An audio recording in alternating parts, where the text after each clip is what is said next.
नंखायनो सोरबा सोरबा दिनैबो हमजानानै दिनै आरो गोदानै सोरबा सोरबा जेलाव थांनो गोनां जादों। एनडिएमएनि सेंग्राफ्रा सोरजों लिंक लाखिनानै दिनै केसखौ फोजोबनांगौ जाखो? बिथांमोनखौ जेब्ला लोगो हमनो थाङो बिथांमोनखौ अफिसाव लोगो मोना।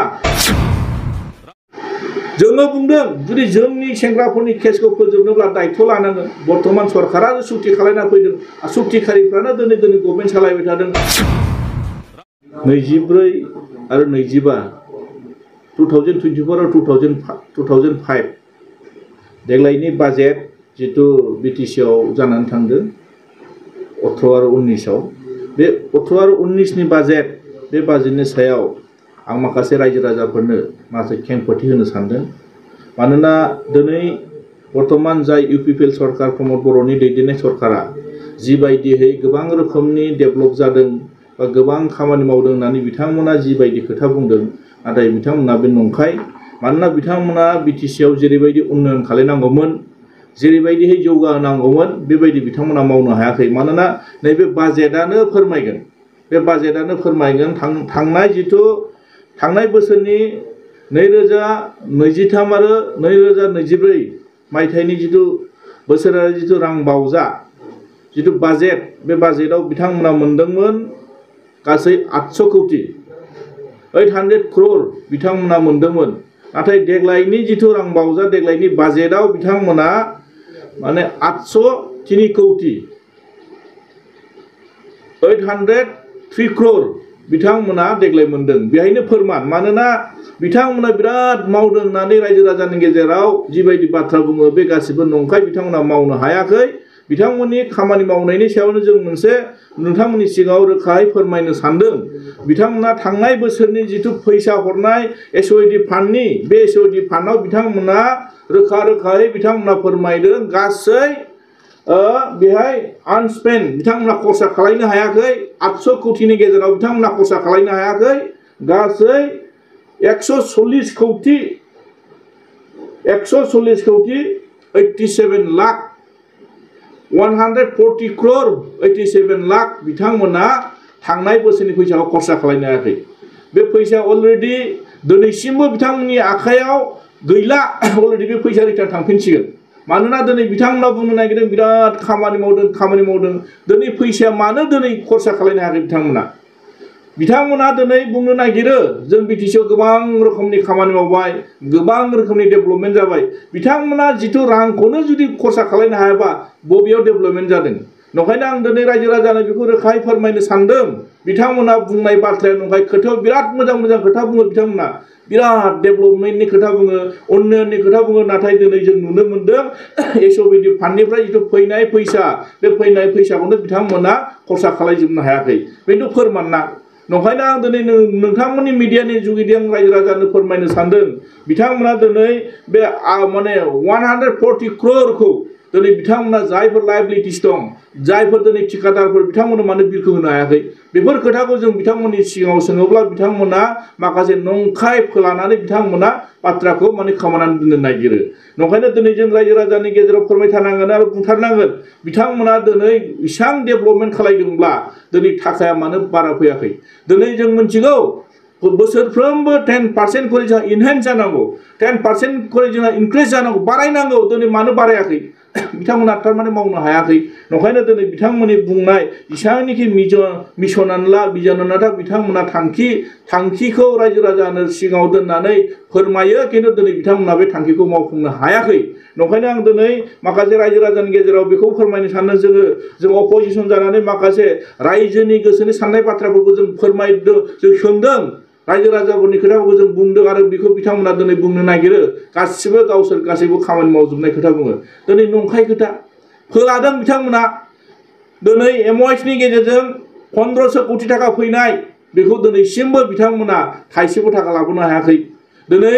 मात्र बिथांमोना जोंनो हिसाब होदों। जों सोंदोंमोन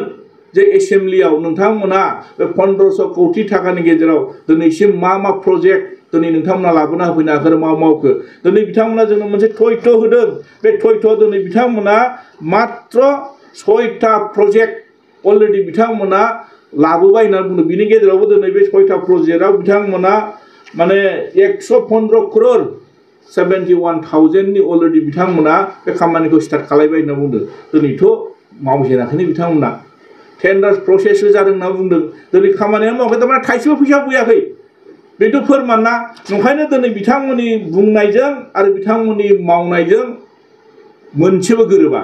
थगायजोबनानै बिथांमोना जोंखौ थगायना दोननो नागिरदों दिनै जों सोंदों बिथांमोननि गेजेराव आरो जों सोंबावदों बुंदों बिथांमोनखौ नोंथांमोना जे बिराद गिदिर गिदिर खोथानि बुङो बाथ्रा बुंबाय थादों दिनै जोङो नुनो मोनदों जे बर्तमान बिटिसिआव जि अबस्था जि थासारियाव दिनै नुनो मोनदों जोंनि जायफोर माने जोंनि एनडिएफबि सेंग्राफोरनि अबस्थाखौ जों सोंनाय जादों आं सोंनायनि गेजेराव बिथांमोना थांनाय एप्रिल 2023 नि बाजेटआव बिथांमोना जोंनो मोनसे कुइसननि एन्सार होदों जोंनो मोनसे रिप्लाइ होदोंमोन 204 अलरेडि केसआ ड्रप आउट जाबाय होननानै बुंदोंमोन दिनै आं बेखौ आरो फिन आं सोंफिनबावदों 204 जुदि एनडिएफबिनि केसआ ड्रप आउट जाबायब्ला बै लिस्टखौ आंनो नांगौ होननानै बुंदोंमोन दिनै बिथांमोना दिनैसिमबो बे लिस्टआ बिथांमोननि आखायाव गैया लिस्टखौनो होनो हाया थारमाने बेखौ बिथांमोना थगायदों माने 1,10,000 अलरेडि बिनि सायाव केसनि सायाव बिथांमोना सावरायबाय थादों होननानै थांनाय 2024 एप्रिल मासाव बिथांमोना जोंनो एन्सार होदोंमोन 4 एप्रिलाव जानाय माखासे 2023 आव जानाय 2023-24 नि बाजेटआव जानाय माखासे कुइसन आं लाबोनायाव बिथांमोननो बे खोथाखौ बुंदोंमोन बिथांमोना जे माने 1,10,000 अलरेडि आसाम सरकारजों सावरायबाय थादों केसखौ फोजोबनानै होनना बुंदोंमोन नाथाय बेफोरथ' गैया लिस्टआनो क्लियार नङा थारमाने बिथांमोना नुनो मोनदों माखासे एनडिएफबिनि सेंग्राफोरखौ दिनैसिमबो खैफोदाव खोलैनानै दिनै बिथांमोना सरकार सालायबाय थानायखौ जों नुदों आङो बिनि गेजेराव सोंबावनाय जादोंमोन बर्तमान दा जिबायदि एनडिएफबिनि सेंग्राफोरनि सायाव जिबायदि कर्टनिफ्राय जिबायदि नटिस फैबाय थादों बिथांमोनखौ दिनै कर्टआव थांनानै बिथांमोननि केसखौ फोजोबनायनि कर्टआव हियारिं खालामदों थांनांगौ माखासे गोबां रोखोमनि जेंनायाव दिनै गोग्लैदों नंखायनो सोरबा दिनैबो हमजानानै दिनै आरो गोदानै सोरबा जेलाव थांनो गोनां जादों दिनै जुदि एकर्टआ जाखांनायनि उनाव दिनै सरकारा दिनै बिथांमोना जायफोर सुक्तिखारि बिथांमोना दिनै गभर्नमेन्ट सालायदों सालायनायनि गेजेराव दिनै मानो बिथांमोना बेखौ बन्द खालामनो हायाखै मानो बन्द खालामनो हायाखै होननानै आं बिथांमोनाव जेब्ला सोङो बिथांमोना मोजां रोखोमनि जोंनो रिप्लाइ होनो हायाखै नंखायखौ लानानै बिथांमोना दोनदों खामानिखौ जों मावगासिनो दं आरो मावबाय थादोंब्लाथ' बन्द जानांगौमोन ना मानो बन्द जायाखै नंखायनो दिनै आं सोंबावदोंमोन जे जोङो एनडिएफबिनि सेंग्राफ्रा सोरजों लिंक लाखिनानै दिनै केसखौ फोजोबनांगौ जाखो बिथांमोनखौ जेब्ला लोगो हमनो थाङो बिथांमोनखौ अफिसाव लोगो मोना बिथांमोननि जिथु माने चेम्बाराव थांब्लाबो बिथांमोनखौ लोगो मोना अब्ला दिनै एनडिएफबिनि सेंग्राफ्रा गावनि पकेटनिफ्राय दिनै काइलिपारायाव थांनानै जोंहा आसामनि माखासे एडिजि बिथांखौ लोगो हमनानै दिनै केसखौ माने हिरेननाथ बिथांखौ दिनै थांनानै केसखौ फोजोबना लानो थाखाय बिथांमोना बाथ्रा बुंदों बिदिनो जायाना जोङो बुंदों जुदि जोंनि सेंग्राफोरनि केसखौ फोजोबनोब्ला दायित्व लानांगोन बर्तमान सरकारा सुक्ति खालामना फैदों सुक्तिखारिफ्रानो दिनै गभर्नमेन्ट सालायबाय थादों सोरबा एनडिएफबिनि केडारनो सोरबा नायस्रां मोनो सोरबा अखादै मोनो सोरबा दानस्रां मोनो दायित्व होदों आं मोजां मोनदों खिन्थु दिनै बे होननानै दिनै बिथांमोननो दायित्व होनानै फोजोबना दोनबाथ' जानाय नङाना मानोना दिनै पाब्लिक प्रसिकिउटर सासे होनांगोन बेहाय बिथाङा दिनै पाब्लिक सासेजों मोजां लिंक लाखिनानै बे केसखौ फोजोबनायनि दायित्वखौ दिनै जों बै मानसिजों लिंक लाखिलायबासो जोङो मोनसे हाइ लेभेल कमिटि दानानै पलिटिकेलि जितु बे सिस्टेमनि गेजेराव बर्तमान गभर्नमेन्ट सालायबाय थानाय इउपिपिएल सरकार सालायबाय थानाय बिथांमोनाथ' सुक्ति खालामना फैनाय लिडारफ्रानो दिनैहाय ज' जाना दंना नंखायनो दिनै नुदों बिथांमोना मोनसेबो मोजां खामानि मावनो हायाखै थगायनानै माखासे बिटिसिनि जिथु मोननाय थाखा फैसा बिथांमोना जिबायदि धरनाव उन्नयन जिबायदि धरनाव उन्नति खालामनांगौ दिनै मोनसेबो रोखोमै बिथांमोना खामानि मावनो हायाखै आरो जों सोंबावनाय जादोंमोन बर्तमान बिटिसिनि जि रोखोमाव दिनै हा हुनि जेंनाखौ लानानै जों सोंनाय जादों जे बिटिसिआव गोबां रोखोमाव जों सार्कल अफिसाव थाङोब्ला मण्डल कानुनगो बिथांमोनजों सावरायोब्ला सामायन' नोंनो लेन्ड हल्डिं सार्टिफिकेट दिहुननो थांब्लाबो जों फैसा होनांगौ जायो दिनै बिथांमोननो दिनै सरकारा सेलारि होनानै बिथांमोननो दिनै माखासे सिस्टेमाव दिनै बिथांमोनखौ खामानि मावनो थाखाय दिनै दायित्व होनायावबो दिनै जोङो माखासे अफिसियेलि जोंनो माखासे डकुमेन्टस नांगौ जायोब्ला फिसा सिस्टेमाव दिनै थांनानै जोङो बिथांमोननो खामानि मावनो थांनायावनो जुदि रां होनानै दिनै जों थांनांगौब्ला दिनै सरकारा मा खालामबाय थादों होननानै आं सोंनाय जादोंमोन आरो जि धरनाव जोङो बिटिसि 6 सिडिउलनि सिङाव थानाय हिसाबै बे हायानो जोंनि बिनि थाखायनो जों आन्दोलन खालायदों बे हाखौनो जोंनो नांगौ होननानै दिनै आन्दोलन खालायदोंब्ला दिनै जि धरनाव बिथांमोना प्रिमियाम होदों बे प्रिमियामखौ बेस खालामनानै सोरबाफोर गावनि नामजारि खालामनो थाङोब्ला रावबो हाखौ माने दिनै नामजारि खालामनो हाया टाउन ओनसोलाव दिनै जिबायदि धरनाव प्रिमियाम होनांगौ जायो 20 लाख 30 लाख दिनै पार बिगा दिनै होदों गामि ओनसोलफ्राव दिनै 5 लाख खरि होदों नोङो 75% दिनै एसटिआ होनांगौब्ला 100% जेनेरेल मानसिफ्रा होनांगौब्ला दिनै बे हाखौ दिनै जों मोनहै गावनि नांगौनि आइडि खालामना लानो हानो ओंखायनो गासै जेंनाफोरखौ बिथांमोना बोस्रांनो नाजायाखै थांखिया बिथांमोना मोरै थाखा बुथुमनो हागोन बिथांमोना बेखौल' नोजोर होबाय थादों दिनै बिटिसिआव कारापसना दिनै जोबाखै कारापसन जाबाय थादों दिनै बिथांमोना माखासे एन्सार होनो हायिनि थाखाय 17 बोसोरनि खोथा बुङै बिथांमोना दायखौ एरायना थाबाय थानो नागिरदों ओंखायनो आं दिनै नुदों जे बिटिसिआव गभर्नमेन्टखौ बिथांमोना मोजां सालायनो हायाखै जि धरनाव बिथांमोना दिनै गभर्नमेन्ट सालायदों गासिबो नंखाय फोलानाय दिनै बिथांमोना खामानि मावनो हायाखै दिनै सुक्तिखारिफोरनि थाखाय जेबो खामानि मावनो होनो हायाखै मुंख्लंफोरनो हरनाय फैसाखौ दिनै बिथांमोना नांगौ धरनाव बिथांमोना दिनै होनो हायाखै ओंखायनो दिनै जों नुदों बिथांमोननि सरकारा दिनै जों नुदों दिनै 6 बोसोर आगान होबाय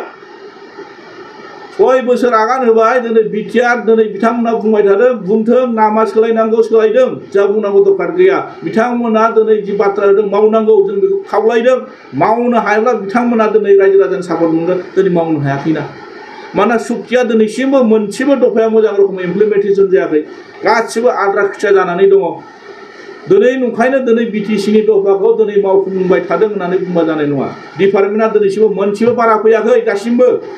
फैसाया दिनै थाइसेबो बारा फैयाखै दिनै बिथांमोना माखौ मावदों होननानै दिनै बुंबाय थादों नंखायनो दिनै गावसिनि गोसो सिङाव थिखुमानानै दोननाय माखासे लुबैनाय खामानिखौ दिनै बिथांमोना